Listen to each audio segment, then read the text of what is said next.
talking fishing, nothing but fishing, talking fishing.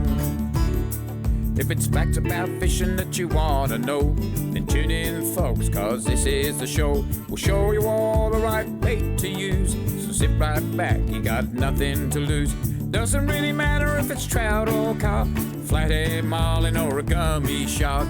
Listen to the guys and you can't go wrong. They'll be talking about fishing till the cows come home. Talking fishing, nothing but fishing, we're talking fishing. And welcome everyone to Talking Fishing, a massive episode coming your way tonight. It really is. But how lucky are we? And I'll say this in a way, you could be in the New South Wales coast and fishing could be over for the next 2 months. We are, I think, COVID free, no cases in Victoria. The footy started, 50,000 people at the MCG on the weekend, and it's just a great place to be. And tonight we're joined by a Member of Parliament, someone who is brand new to the show, Suzanna Sheed. You're the independent member for the Shepparton District. Welcome to the program. Thank you very much, David. Now, lots to talk about tonight. Water, the community values of things that occur in Shepparton and so forth. And you're a local of Shepparton. I am. We'll talk to Trelly in a second, but so you've got to put up with guys like Trelly. But what a great town, what a great community. It is. It's a fantastic place. I'm very proud to represent it, and I have to say I grew up on the banks of the Billabong Creek in Jerilderie and didn't move far really to be the member for Shepparton, and so it's all part of a bigger community up that way. Now, is Jerilderie near Wagga Wagga? Well, yeah, look, it's probably as far from Wagga Wagga as it is from Shepparton. What would I know? Yeah, well, Shepparton was the town we used to come to do the big shop and things like that. So it's always been a part of my life. Yeah, there you go. All right, lots to talk to you about tonight. I mentioned the football, and well, there's only a few weeks of the year that I get to wear this because we either go downhill or we have a break for winter. So, but there's only 2 bits of apparel you need for this time of year. And Adam, I just wanted to ask you, the Saints got up and had a great win. How's your team travelling? Yeah, I don't know. I've been following AFLW because my team is flying in the AFLW, but we're only in round 1. So it's okay. We're just luring the competition to a false sense of security before we come home strong. So don't worry. I'm not worried yet. There's a big, we won't do it tonight, but a big bet going to occur next week. But a bit of apparel, if we can go to this camera here, camera 1. The other bit of apparel, I don't know if you can pick that up on the camera, but you've got to have the I Hate Collingwood badge as well. I bought that in the 70s. I'm going to keep I was going to say, how old's that badge? That'd be from the, look, it's rusty. Yeah. And so anyway, but you got to have... You could offend someone with that. Oh, you could. Now, Trelly. Yes. Welcome. Well, thank you. You've got your local MP in the house tonight. We have actually, and I'm very excited to have Susanna in the studio tonight because we all love her up our way. Yeah. Yep, for sure. Susanna, you're an independent, so you're not part of the Labor Party, the Liberal Party, the Nationals, No. Well, there's a few funny names for some of the parties these days, isn't there? But you're just an independent and decided to stand up for your, for your community. That's the story. I've never been a member of a political party, and in 2014, after many years of being under a particular party, I decided to run as an independent because I think everybody knows the benefits of being a marginal seat. There's no secrets about that. Everybody understands it, and we felt that Shepparton had been missing out on a lot of the investment and opportunity that was being distributed around the state, especially to places like Bendigo, Ballarat, Geelong, seeing ministers rushing off there during the election campaign. So a group of us, including my husband, got together and we ran a campaign on 29 days, and surprise, surprise, we won it. So, how much funding have you brought into your community since you've been an MP? Well, I always say it's close to $1 billion. Wow. Some say it's more, but it has been just a wonderful opportunity to be able to attract funding. And I say it just shows how much we needed it, and it's been great to be able to persuade the government to invest in Shepparton, in rail, in stage 1 of our hospital, in a new secondary college, a new arts museum, which is just looking fabulous and just about to be open shortly. And a new native fish hatchery. And a new native fish hatchery. I should have said that first on this show, shouldn't I? But we're going to talk about that later, and we've got lots to talk about. A big announcement about that tonight too. So Greens Lakes in your area, we're going to talk about that. Inter Valley transfers, Crownland camping, Victoria Park and what that means, and of course the Conference, which is on very, very shortly up in Shepparton. But before we get to all of that, folks, let's have a look at what's been caught by the people at home. It's time for Catch of the Week. Catch of the Week, brought to you by Shimano.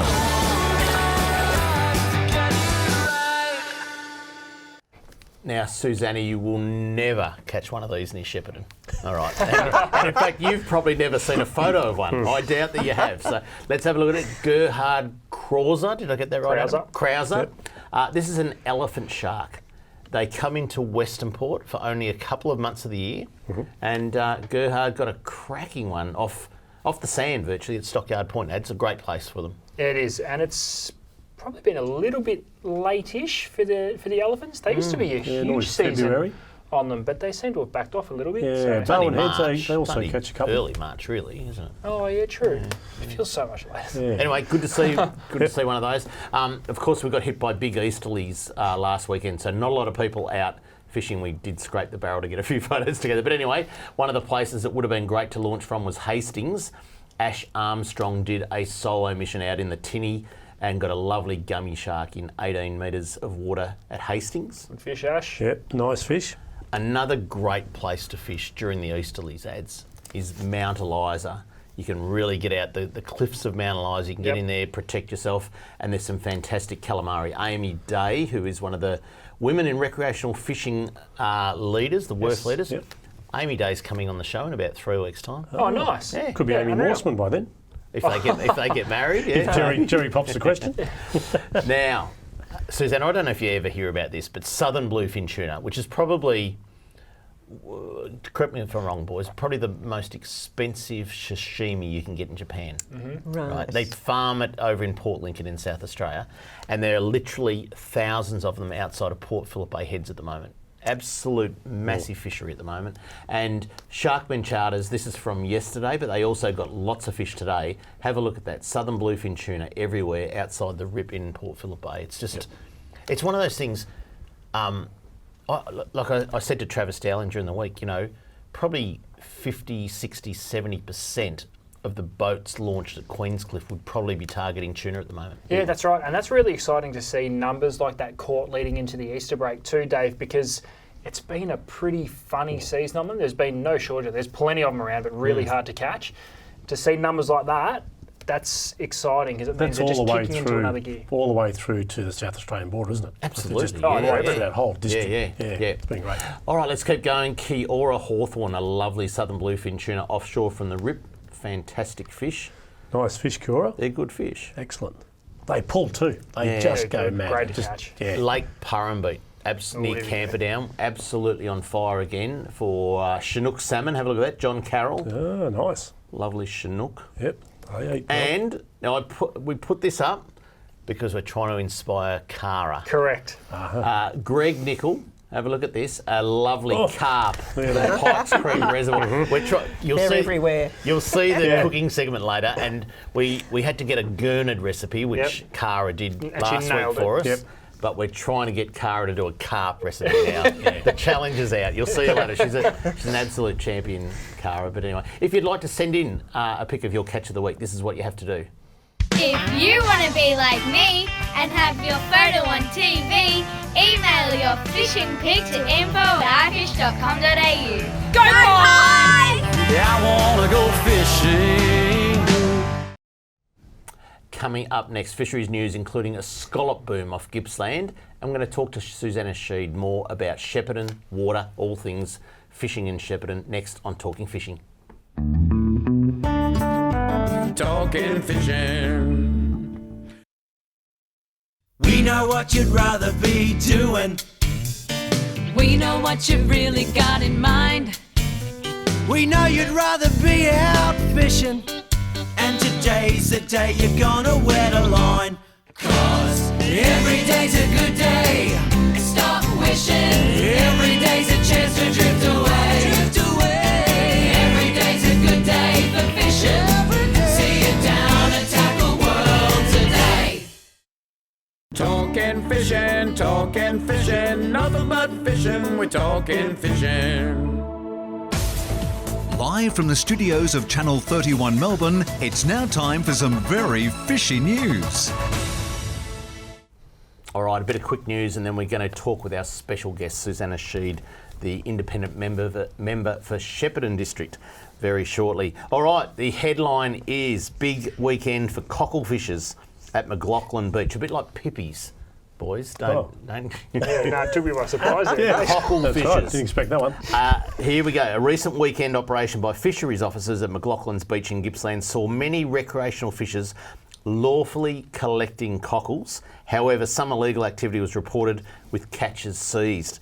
They checked 16 cockle fishers on the Saturday and were pleased that everyone who required a recreational fishing licence had one, and nobody had exceeded the catch limit of 5 litres per person per day.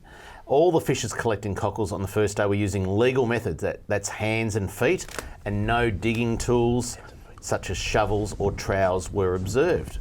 However, on Sunday, went pear-shaped.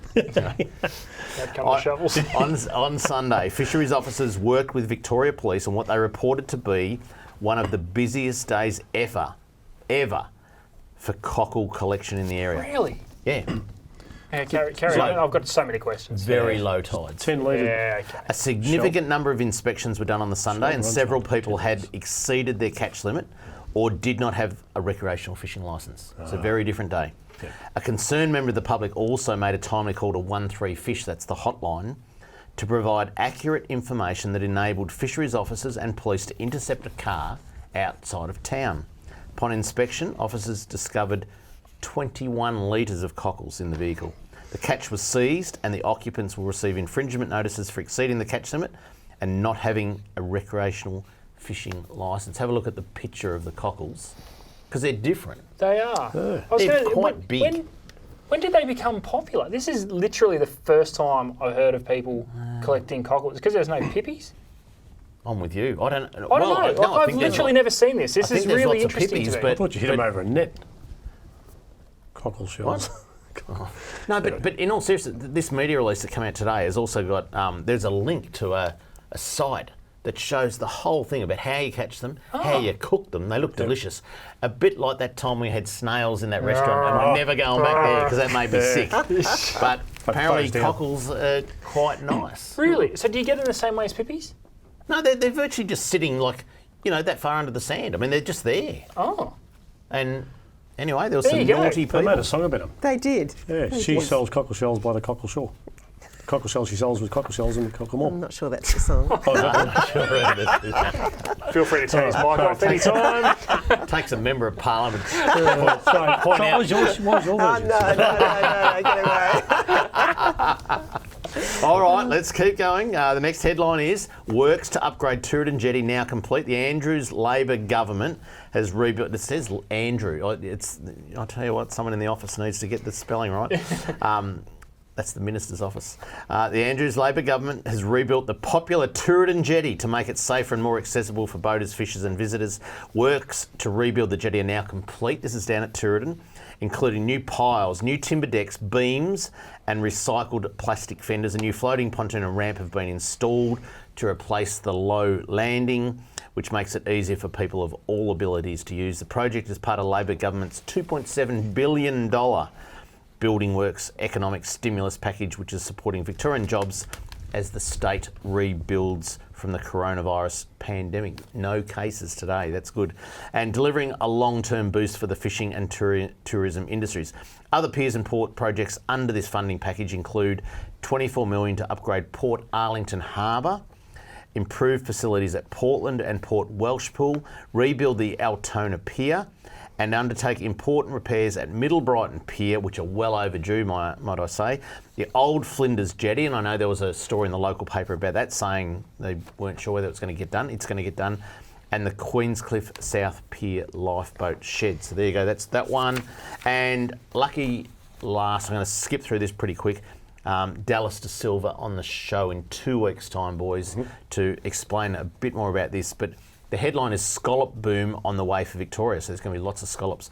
The Andrews Labor government is delivering a boost for Gippsland's scallop industry, lifting the allowable commercial catch for the ocean scallop fishery by more than 7 times. Yeah, I saw this during Massive. the week. So, Ocean catch. ocean, so not in the bay. Not in the bay. No. Yep. A survey conducted near the Tarwin oil and gas fields off Gippsland confirmed a return of harvestable scallop beds in the area, and subsequent consultation with industry bodies and licence holders has resulted in an increase of the total allowable catch from 135 tonnes to 979 tonnes They of must have scallops. found a few. That's all I can say. So if you go to your restaurant and scallops are $40 a kilo, ask them why, because there's a lot more available. Got oil on them. Yeah. I better keep going on. The estimated size of the bed is 7,800 tonnes. So the TAC of 979 tonnes means just 12% of legal size scallops will be harvested, leaving a biomass of more than 6,000 tonnes to maintain ongoing recruitment. We're going to ask Dallas De Silva about that next time he's in, which is, I think, is in 2 weeks' time. There you go. That's Fisheries News. Now, Susanna, were you excited when the announcement came through that there was a new native fish hatchery coming to Shepparton or to Arcadia? Look, I'd heard that the fish hatchery was going to happen, and I think a lot of people did a lot of work to try and convince government that our area was a good area for it. We've got the iconic Goulburn River running right through it, and they found the property on the river.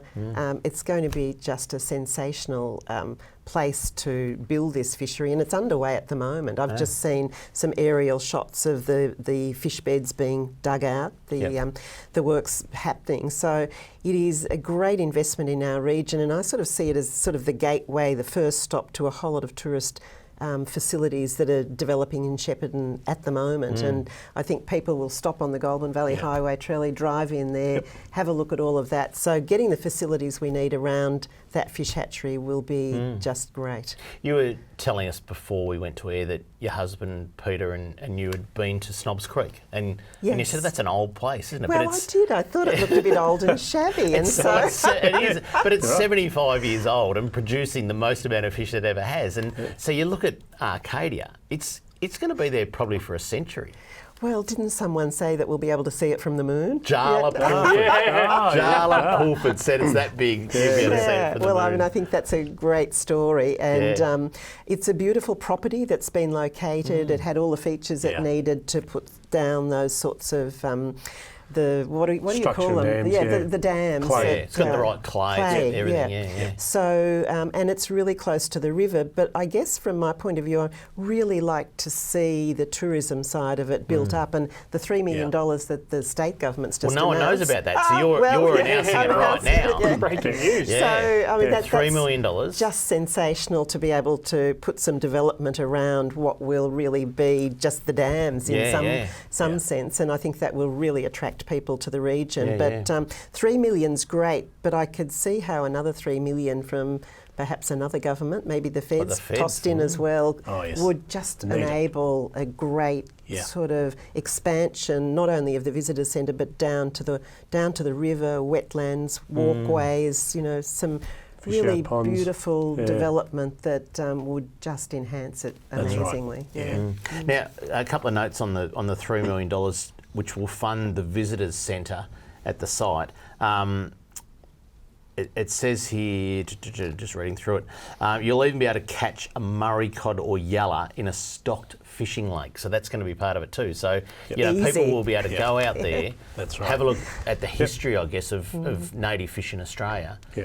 But take a fishing rod and actually catch one to take home. And I mean, we've spoken about this a little bit, that if they had something like that maybe had a bag limit of 1, so you can only take 1 fish, it's going to be stocked out of the hatchery anyway. That's right. But how good's that going to be for Shepparton trade? Fantastic, really good. And I think swimming with Murray cod's on the agenda too. So swimming with Murray cods. We need we need probably $1 million for that. Would you think, Suzanne? To build that pool, perhaps a diving board. You swim with the Murray cod and feed them. Well, it says here. It says the centre will also feature Australia's biggest Murray cod statue.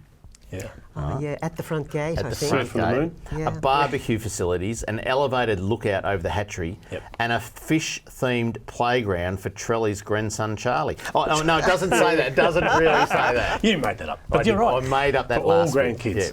Yeah, cracker. No, that's good.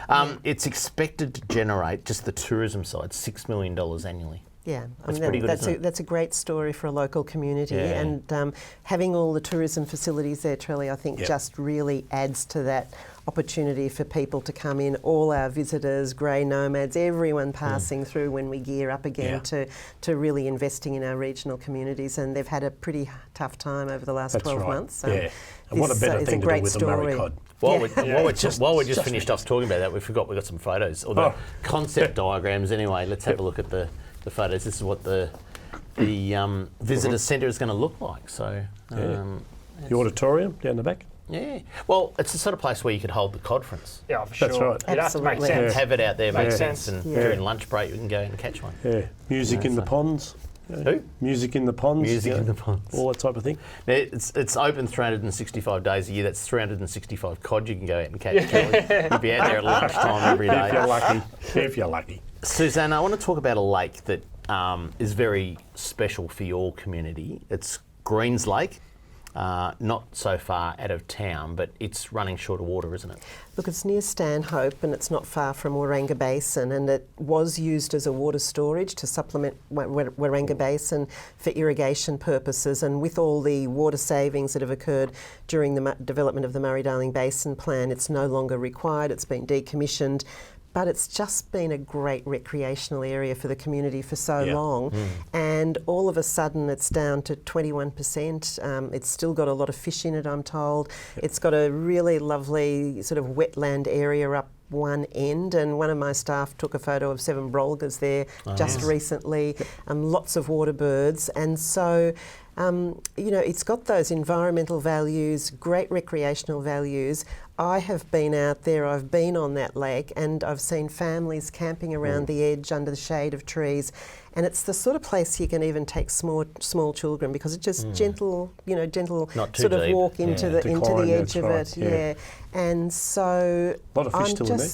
Yeah, so I hear. In fact, the Arthur Ryler Institute just did some work there recently, and I think there was a concern about a fish kill. Well, they thought that may not happen at the moment, but you get a lot of hot weather and more evaporation. These things just come on really quickly. So I think I'm really concerned that we can't find a way to put some more water in it to maintain that community, social, recreational and environmental value that it's always had and should continue to have, because it's also had the Shire of Campaspe recently invest in upgrading the toilets, upgrading the boat ramp and some of the facilities around it. So it just seems like a no-brainer that we ought to be investing in it. Yeah, I forget the amount of megalitres it takes to put a bit. Was like.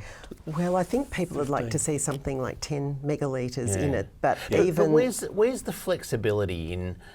There's going to be an environmental flow put down the Goulburn very shortly, and yet we've had a lot of rain. Does it need an environmental flow, or could some of that water be put into Greens Lake? I mean, where's the flexibility around changing those rules of how much environmental flow goes down when it rains? Right. Yeah, we probably, if we had a hot summer, we probably may have seen a fish kill there already this year. So they've had a bit of a reprieve. But again, like you say, recreational, like the skiing out there, there's all sort of picnicking, that type of thing. And it's not going to take a lot of water to top that up and keep it going either. Look, I just feel a bit strongly about this issue. You've just read out all that investment across all those areas along the coastline, millions and millions of dollars. It's not a big ask, I would have thought, to put a bit of water in one of our regional lakes that provides for our local communities, people who've done it pretty hard recently, who want really cost-effective ways of having a holiday at the moment, and can really use that facility. So I've met with our acting water minister at the moment, Richard Wynne, and I've written to the Commonwealth Environmental Water Holder and the Victorian one with a view to saying get together and try and find a solution here. I know all the water is owned by someone. It's owned by irrigators or the environmental water holders, but I think there is a really strong argument for those environmental water holders to say, well, what about some of the communities that our water passes through, where We're sending it down to the lower lakes. We're pumping it out through the barrages into the Southern Ocean. What about a bit of that being used in our local lakes? And Trelly, Not remember much. Lake Cooper was closed. It's a that's right. dry bed now. That Yep. used to be where the Victorian Yeah. Water Skiing Championships were held. Yeah. So, I mean, what are local communities to do? You guys have got the sea. Hey, Yeah, give us something. exactly. Give You us need to something. do it. Yeah. All right, we're going to get to a break. Coming up, product of the week, and we head into the kitchen with Cara for prawn and ginger dumplings next on Talking Fishing. Talking fishing.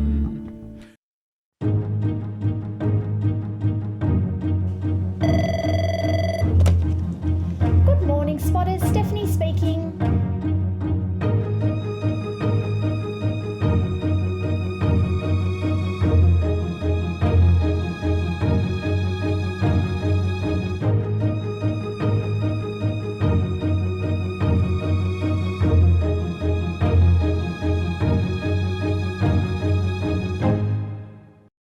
Product of the week, brought to you by Tackle World. Talking fishing, nothing but fishing. We're talking fishing. Okay, I'm going to keep this short and sweet because we've got plenty to come going on. But we have a brand new set of sunglasses. Morph is the name of them. And I'm going to be honest. Come on. I'm going to be honest. Be honest. I'm going to be honest. I saw these for the first time today. Yep. I tried them on. Now you're going to talk about them. I tried them on. They are legitimately the most comfortable pair of sunglasses I've ever put on. Yeah. But Get out. I'm not sold on the design. So I'm going with the trend. No, I'm going to throw to the lovely people of Facebook. Yeah. Is there any chance we can get a little bit of a close up on the side there, Heidi? Sorry to put you on the spot, but they've got these. Oh, you can kind of see it. There you can. There we go. Oh, I see your tattoo. What's your tattoo of? No, On I your chest don't know. there? It's a birthmark. They Squid's lunchbox. they have this nice little cutout in the side of the arm there. They kind of remind me of an old school pair of cricket glasses. Or a fault. I'm not saying they're bad, but they're a little bit different. Do you want me to put 'em on? Social Model them? media, Put 'em on. yeah, pop them on because no word of a lie, they are the most comfortable pair of sunglasses. They just fit me nice. Cool. Yeah. Oh, you know what? No, they're nice. The they look lens a bit- shape is really they good. do. They look a little bit better on than they do. Available from the 1st of April. Yeah. I apologise, spotters. I didn't mean to say they were average No, looking. but they are the most comfortable They pair are. that I've They- ever worn as well. Yeah, They're really they good. are. There's just something good. about the actual shape and the size of the frame. Yep. They fit exceptionally well. They're They're nice. quite Yep. light as well. So they're available in all of the lenses that we've covered a few times before on Yep. the show. Check them out. Morph. Morph. is the Right about. style from the Spotters. Well done, Spotters. All right, let's head into the kitchen now. Cara cooks up, what did I say? Prawn and ginger Correct. dumplings. Cringer. What was it? Prawn and ginger dumplings. Have a look at this from Cara.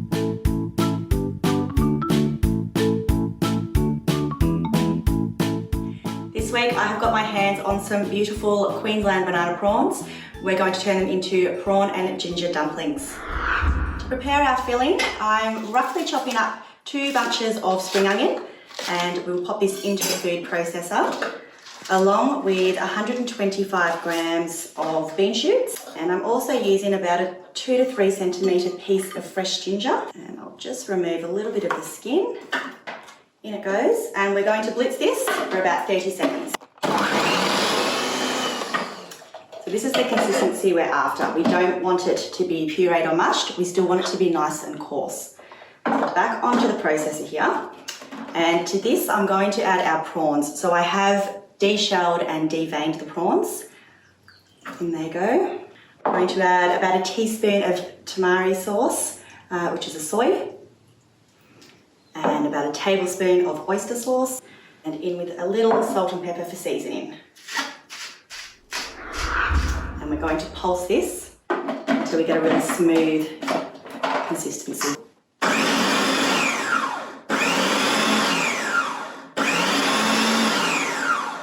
Now we still want chunks of our prawn meat, otherwise it's just going to be a big mush. Just going to scrape down the sides, and I think one more pulse and we'll have the perfect mix. Now we can turn them into our dumplings. I am using pre-made wonton wrappers. We just want to wet all the edges so that when we're folding over, they've got something to stick to. And we're just going to take a teaspoon of the mix, place it into the centre. We don't want to overfill. And you can do any shape you like, but I like to fold over and form a triangle. Seal those edges well, because if any of the steam or the water gets in there, they will burst open. Press down, we want to get the air out as well. Just wet those corners, and I'm going to fold one side of the triangle over and then bring the other one, and we're going to create a little wonton wrapper like this. So we'll keep on folding and making these, and I'm going to steam these today, but you could also deep fry them and have crunchy wontons or dumplings, and you could even boil them as well.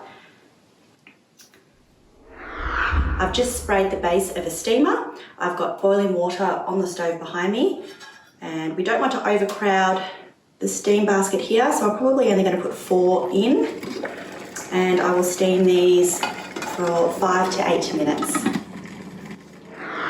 Here we are, our beautiful ginger and prawn dumplings. Perfect entree or starter.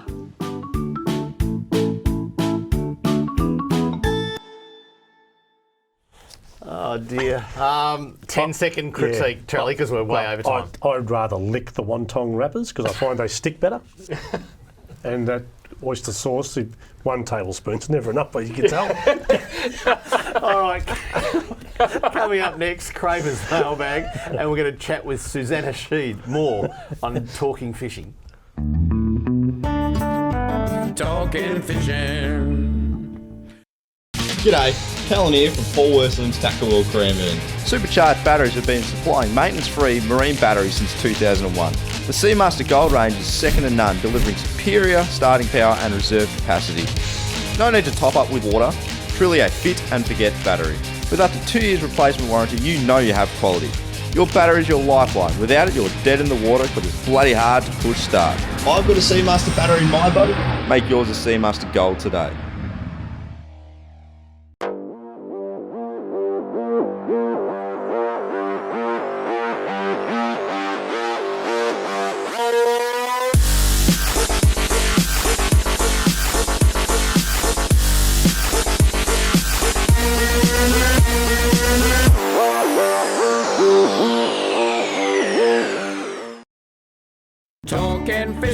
Talking fishing, nothing but fishing, we're talking fishing.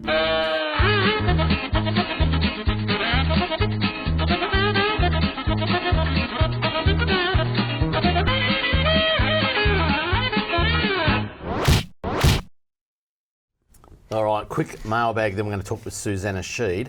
Hi guys, love your show. This is from John. Hi guys, love your show. I saw the fantastic recipe for gurnard on last week's show. I'll wait till you see the carp one. Oh, yeah. And I would like to try it. I've caught a lot of gurnard in the past and always thrown them back of fear of being spiked. I don't blame you. Could you please have a segment on how to fillet a gurnard safely? Well, that'll depend on one thing. Charlie? What? Can you go out and catch a gurnard? Oh, yeah, I can do that. Where would Goulburn. We're going ahead up there, aren't we? That's Suzanne? the problem, is that someone's... Adam? Yeah, no, it's a bit far out for me in the kayak. Okay, well, that segment's going to rely on someone catching a gurnard, so we'll see how we go. Cara, get it done. Yeah.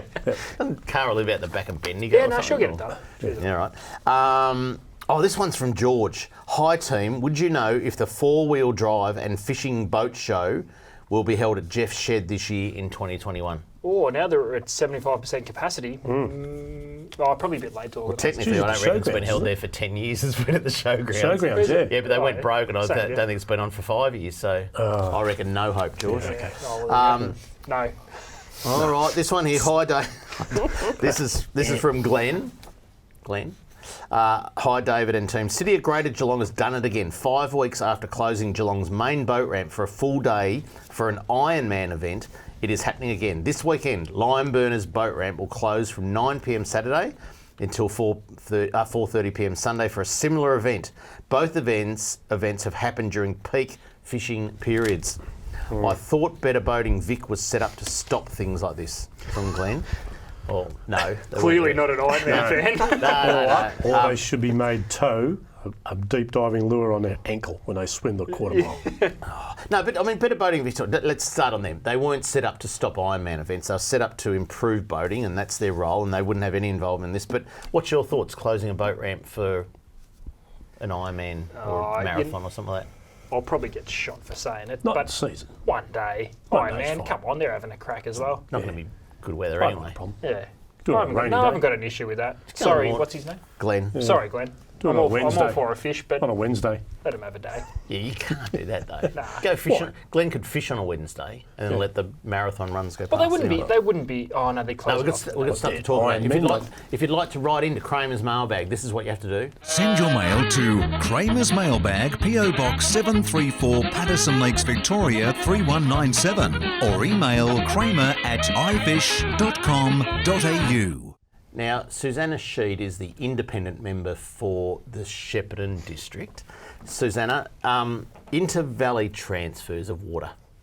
You're about to embark on a tour, if there's much of New South Wales left, up to the Darling and have a look at where does all the water go. You were telling me that no water comes down the Darling now to go to South Australia? So in the past, 39% of the water came from northern New South Wales down the Darling River and was contributed into the South Australian entitlement. And it's been many years since that happened. And So how much from New South Wales now? Well, zero. Zero? Yeah, zero. I mean, a big flood event would possibly see some water come down, but we've seen, been up there just about 3 years ago, the Menindee Lakes were empty. Yeah. I'm told there's a bit of water in one of them at the moment, and of course we're seeing massive rains up there at the moment. I'm hearing that Burke and Cobar and some of these towns are getting a really good drenching at the moment, and many of them have been in drought for years up there. So, but it's not just going to see the Darling River, because I think we all know what's been happening there in Tralee, the fish kills just a few years ago, and those terrible pictures of so many Murray cod floating as a result of that. But it's really to get a better understanding of what's happening in the Northern Basin, where I think many people will have heard of Cubby Station. There's these very large dams that have been constructed on private property, so they're private dams. They harvest water, and that is stopping a lot of the natural flow of water that went across many of the marshes and floodplain areas through the rivers and streams and ultimately into the Darling and then down the Darling. And so I want to go on this trip, and a few of us are going together to really get a better understanding of what is happening in the north, and are they allowed to be doing what they're doing? How much are they taking? Because they say it's not the cause of this situation. Yeah. So, you know, I don't want to go and bag them out straight away. I want to go and find out what's going on and get a better understanding of it. I know the New South Wales government is looking at licensing all these floodplain harvesting dams. Many of them haven't been licensed, and technically they're illegal at the moment. I would say they're all being filled right at the minute because there'll be so much water coming down. So I think it's important for us in the Southern Basin to understand what's going on in the Northern Basin. And so what's the effect then? So you've got that 39% that used to contribute from New South Wales. Yeah, that's right. How does that affect the Goulburn now? Really Victoria and New South Wales through the Murray and the Victorian tributaries now have to make that water up, because on any view of it, South Australia must get its allocation of water. So they don't get to miss out on their basic amount. So if it's not coming down the Darling, it's coming out of our rivers. And what we're seeing happen, I mean, that's just one part of the story. The other is the massive development beyond the Barmah Choke down towards Sunraysia, where we're seeing hundreds of thousands of hectares of almonds being developed by mostly, you know, foreign multinational companies, and the price of almonds has been good. So all this development's going on, and they take a lot of water. They're buying the water. They're buying the water. In very early stage of their growth too. And they can pay a lot more for water than dairy farmers and horticulturalists in our region can. So what we're seeing in the Goulburn River is all this water just rushing past us, down to the Murray and down further to service those plantations so it's becoming down there. virtually an irrigation channel. Exactly, yeah. Yeah, massive and irrigation it's starting to look like one, David. right. Like in Shepparton, you would think that if you had the iconic Goulburn River running through your town, you could make something of it as a beautiful recreational area. Sure. Sandbanks, all sorts of things that people could go down to. The banks are steep, they're washed away, trees are falling in everywhere. You can hardly get a kayak down parts of it now because of the number of trees that are falling into it. So, this is something that is really troubling the Victorian government, for one, because they're hearing about it from all of us. But there's a real mismatch now in terms of water trading, in terms of, us in the Goulburn Murray Irrigation District and those further down who are really pulling so much water out. I think Suzanne, to put a picture on it, like they're talking about 1,000 to sort of 1,100 meg delivery per day over this next summer period and whatever. It has been high that the last couple of years. Yep. But to put it into perspective, I'd like the authorities, the people who are doing this and planning this ahead, is to go down the river, locally in Shepparton, take a picture of the local sandbar at those measurements that they look like they're going to put down over the next summer, and show us the sandbar's up there. Yeah. They're over and above it. They're killing the banks. Yep. Yeah, they're absolutely making a drain. Yep. And the banks are just wet all the time, so they're collapsing in because you get an intervalley transfer, then you get an environmental flow, and it's simply not working at the moment. Yeah. It is killing it. Change subjects, Crown land camping on licensed public land. How's that for your region? So this was sort of a bit controversial, wasn't it? A little bit. Yeah, at the time. Look, I think my take on it is that it certainly opens up a lot of beautiful areas for people to camp, but the story has to be about responsibility of those people who go there, that they take their rubbish, that they basically leave it in the pristine condition they find it. And I think that's the worry a lot of farmers have, that they're, people leave behind carpet and rubbish and, fishing hooks and, there are some people who trash it. So I think the really strong message that needs to be out there, and a show like this does it so well, is be responsible and do the right thing. And if everyone does the right thing, then it'll work, and it will be, it'll be welcomed in a lot of ways. Crown land's always been Crown land. Yep. So it hasn't stopped. But like you say, the visitations, and we're not talking about just recreational fishers, we're talking about recreational users of those public lands, and they're just disgusting. They really are. Even our public land that's open now for camping, you go down there now and the rubbish that's left behind, Susanna, the trouble's up our way. Well, it's going to have to be a step change then, Trelly. There has to be. There has to be a culture change as far as if you take it in, pull it out, it just makes sense. It's just they're just pigs, some of these people. They really are. Yeah. They annoy me. Sorry. Alrighty. We're going to go to a break.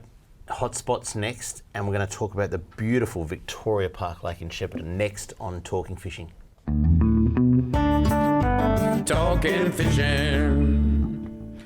The Beaumaris Motor Yacht Squadron is a trailer boat and social club on Port Phillip Bay. The club has a great range of facilities, including multiple boat ramps, ample car and trailer parking, boat wash and fish cleaning, fishing competitions and boat safety lectures, boating activities and club events, a restaurant and 2 bars. Easy launch and retrieval makes for a relaxing time on the water for you, your family and friends to enjoy. And boating memberships are now available. The Beaumaris Motor Yacht Squadron, the best trailer boat experience on the bay. Talking fishing, nothing but fishing, we're talking fishing. And now the segment you've all been waiting for, Fishing Hotspots, brought to you by the Beaumaris Motor Yacht Squadron, Melbourne's premier trailer boat club. The weather's not exactly perfect this weekend either. Yeah, no, we're just getting it out of the way, so Easter's good. I hope so. Yeah, no, that's what's happening. Best week on the calendar fishing in the year. What? The one coming up? The week leading into Easter. Really? Lord said he'd provide the fish. Okay. We provide the hooks and sinkers. Full moon next Monday, I think, is the full moon. So there you go. Oh no, it'll be the week after. It'll be Easter. Yeah, it's just leading into it. That's right. Oh, so it will be good this week. That's all right, the northern end of Mud Island, absolutely on fire. If people can get out there. King George whiting and loads of garfish. Yeah, watch out for the gars. Yep. Dave, you've been on this for a few weeks now. The gar fishery is going to explode. I don't reckon a lot of people have cotton on yet, but it's going to be big time. It'll get us through winter, no doubt about it. Now, there's a westerly blowing most of the weekend this weekend. When that westerly blows, Mount Martha Rocks goes off, Trelly. It does. Snapper. I like this one because I think that's 17 sneaky that no one No, is when paying it's attention to. blowing westerly, get down the rocks. You don't need to great put the time. boat out. It's a great time Oh, of year off the for the rocks. last bit of the Off the snapper. rocks. Pilchard. Snapper. Yeah, or silver whiting, either Smashed head pilchard. Right yeah. down. A good place to fish when it's a westerly as well is Flinders Pier. Yep. Absolutely on fire. Get down to Flinders Pier. Go to a winery on your way down or whatever. Go on a winery on your way back if you like. You've got the wind in your back. The wind's up in the air above the cliff, so you won't even notice that it's windy right. at Flinders Pier. So it's so good. By boat. Now, Western Port's so good. We talk to Steve Johnson every week on 3MP, don't we? Yeah, and he's a jet when it comes to this stuff. Tyre Bank in a westerly is so good. King George Whiting on the Tyre Bank.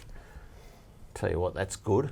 All right. Now the next one is Lake Purrumbete. And I need to make an effort to fish here this season. I know we've really got Chinook salmon there, but tiger trout, brown trout, Redfin, cheetah trout, cougar trout, and redfin. Yeah. LGBT trout. That's the one. Like everything you can get there. And lucky last, I always say when we're coming up, when we're in that last week before a full moon, get to Devil Bend Reservoir. As that moon rises, the EPs are good now too. The estuary perch. What size are they now, Eds? They would be. There is fish genuinely pushing 40 centimetres. Wow. And that's big for like.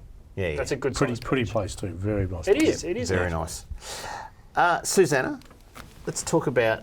There's a little lake right smack bang in the middle of Shepparton, your hometown, Victoria Park Lake. How special is that to the community? Look, I think anyone driving into Shepparton just sees that and thinks how beautiful it really is. Yeah. But it's more than that. It's been well stocked with fish trelly, hasn't it? It's got one of the $10,000 or $5,000 fish in there. Oh, it's got a $10,000 golden tagged. Yep. Nice. Wow, Yeah. Okay. Hasn't been caught. Hasn't been caught. And there's a You lot thought of about people dragging a trying. net through it? Oh yeah, maybe. Sorry. I see people fishing regularly in the lake, and I walk around the lake in mornings early to just enjoy how beautiful it is. But it's a great facility in so many ways. Great for kids. Great for kids, great for fishing, great for walking. It's just a beautiful piece of our town, really. And I think it's probably the highlight when you drive into town. Everyone looks at that. Yeah, Vic Fish Kids coming up on the 17th of April. It is too. We're going to have the details next week because it's about 2 weeks away or whatever. But great to see that the Victorian Fisheries Authority are bringing back events. I mean, it's been nothing. There's been nothing on for a year because of COVID. Yeah. And it's great. The footy's back. Vic Fish Kids events are back. Susanna, how does that get the water? Is that just pumped from the Goulburn? Yeah, I think it's got a water entitlement that the City Council would have. And obviously that would stay full. You wouldn't want that going dry. Look, occasionally they lower it to cut the weed out of the bottom, and they're doing that at the moment. But generally speaking, it's got good levels and it's clean. And it's what do they really do? nice. Lower the lake and then send Jim's mowing in or something? Yeah, it's a bit like that, isn't it? much. It's a great big mower. Yeah. Do they really? Yeah, they do. It's Chop sitting the in weeds there. down and fill it up again. I'll send you a photo. Yeah, okay. Cool. Yeah. Wow. But even Sam, the building there is actually structured so the water filters down through all the plants and bits and pieces and heads into the lake like the lake filters itself too. It does. Yeah, it's great. Yeah, it's been well designed. Trelly, just quickly, the Murray Conference is on 18th of April, so that's only a month away. Yep. There's some good speakers there. Cameron. One not so good. But Oh yeah, Trelly's on it. We've got it up on the screen there. There you go. So Cameron McGregor, tips and techniques. Anthony Forster, an update on the hatchery. Trelly on fishing products. Yorick Piper, is he any good at fishing?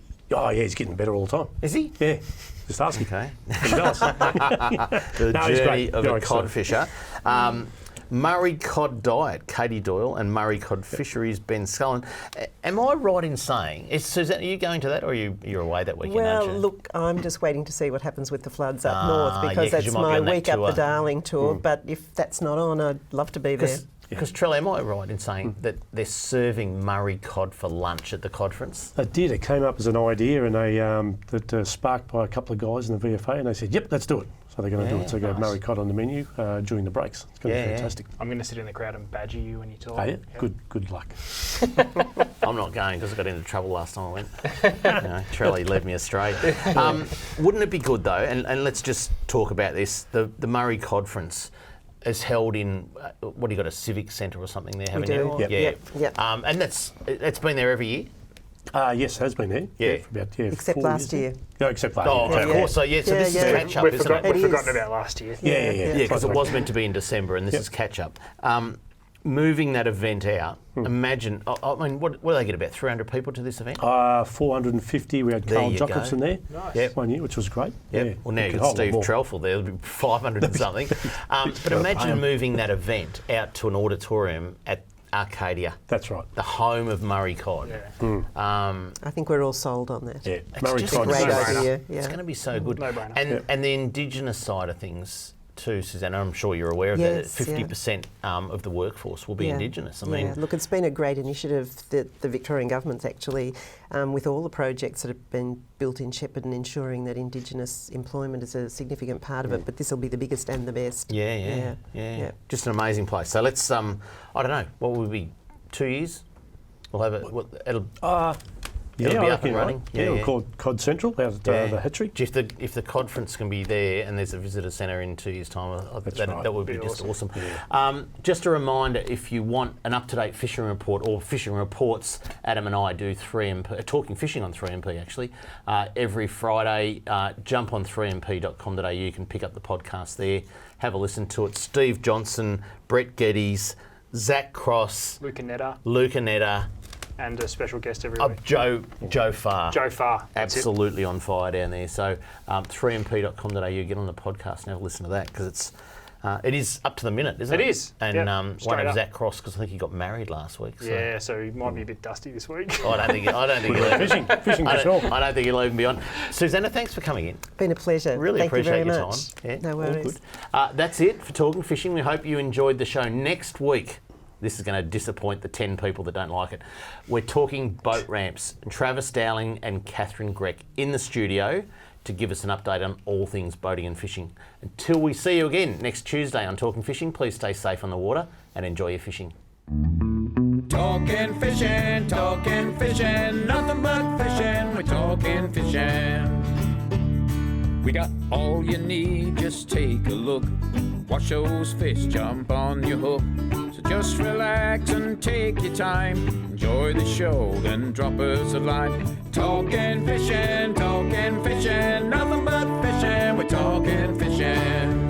Talking fishing, nothing but fishing, we're talking fishing. Talking fishing. Have a good weekend, Mr. Walker. You too, son.